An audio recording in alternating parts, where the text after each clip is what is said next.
Well, we're live here in Cape Town, of course, just outside Parliament, the parliamentary precinct, as we await Finance Minister Tito Mboweni's first medium-term budget policy statement.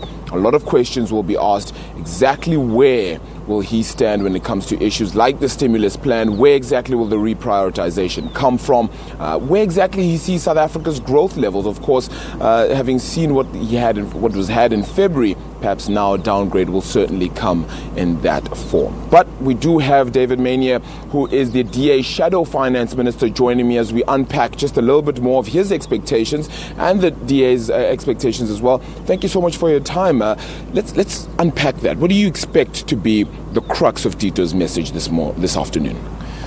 Well, I hope the crux of his message will be that a commitment to fiscal consolidation, reducing the fiscal deficit over the medium term, containing national debt and debt service costs. Because we mustn't forget that on current projections, national debt is expected to stabilize in 2023-24 at about 3.8 trillion rand. And in 2023-24, we will be spending about 280 billion rand on debt service costs, which is a staggering figure. And to put that figure in perspective, we will be spending 87 billion rand more on debt service costs in 2023-24 than we will be spending on social grants this year, supporting 17 million beneficiaries. Yeah, so that is certainly money that we could be using to perhaps uplift South Africa a whole lot further. One way to uplift South Africans is certainly the stimulus plan that the president had set out not so long ago. We are expected to see a reprioritization of spending. How do you expect that to go? Where exactly do you think he's going to get the money to fund his reprioritization plan? I think the first thing to bear in mind about the stimulus plan, the president has made a commitment to spend 50 billion rand. First, that 50 billion rand will be spread over the medium term, over 3 years. And it will be funded by reprioritization and, I believe, possibly contributions from development finance institutions. Where will the money come from? Ultimately, I think the Minister of Finance is going to have to claw back funds from underspending. There's an average of about 3.5 billion rand underspend every year, possibly from unallocated funds.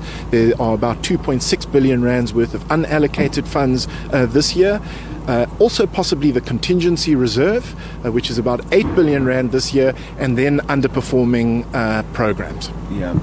Overall, though, it may not necessarily be Tito's budget, if we can call it that. He hasn't been able to obviously change the matrices or the metrics here, and certainly can't necessarily alter anything. But he needs to set the right tone, particularly for the ratings agencies, particularly for South Africa's investment boost, right? As we head to that investment conference on Friday. Do you think he will be able to set that tone? I expect he will be able to set that tone. You're absolutely right. He probably had very little influence over the metrics in the budget, which were probably approved by Cabinet before he was appointed. But this really is an opportunity to position himself on the economy. You'll know that there's some controversy about where exactly the minister stands on the economy as a result of some controversial tweets and what I've called a flirtation with radical economic transformation. So this is an opportunity for the minister to define himself, explain where he stands on the economy, and then I hope to make a strong commitment to fiscal consolidation and a strong defense of institutions in the finance family, including the National Treasury and specifically the South African Reserve Bank. Yeah. Overall, the message then, as you said, very stern from him. You expect him to be a finance minister that actually lays the mark that will help South Africa for future tenure? Absolutely. I think that the Tito Mboweni will really positioning himself strongly. He will indicate that he is taking control of national treasury and economic policy, and I expect that he'll make a very strong statement. Ultimately, though, we're going to have to keep a very careful eye on the metrics, which I expect significant fiscal slippage with the deficit increasing and national debt and debt service costs rising over the medium term.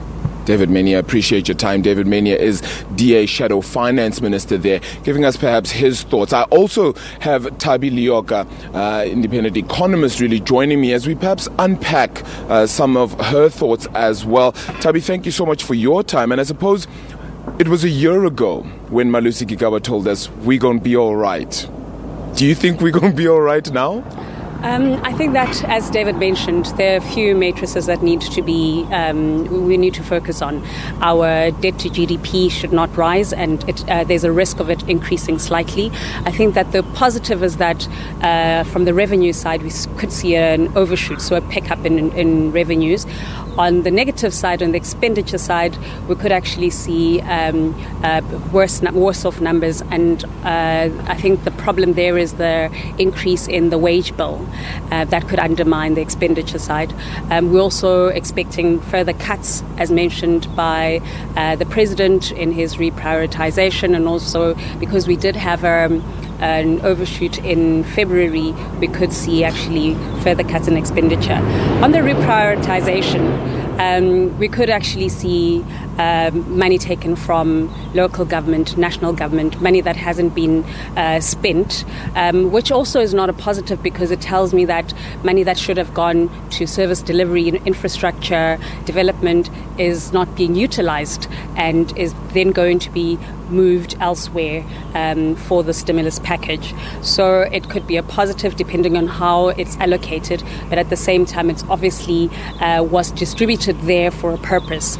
And also there are projects that could that haven't been where funds haven't been utilized, and there are reasons why you had these projects in the first place. So if money is taken from there, then there'd be obviously a shortage in the delivery of that, the initial delivery of those projects. So it's going to be a very tough one for the new minister. He's been a minister for just over 2 weeks, and I think that the previous conversation is right, that this is unlikely to be Mr. Mboweni's budget. I think that we will see Mr. Mboweni come out in the February budget rather than the NDPS. There is a need, however, to grow the economy, and that growth talk will be one that we've had for the longest time now.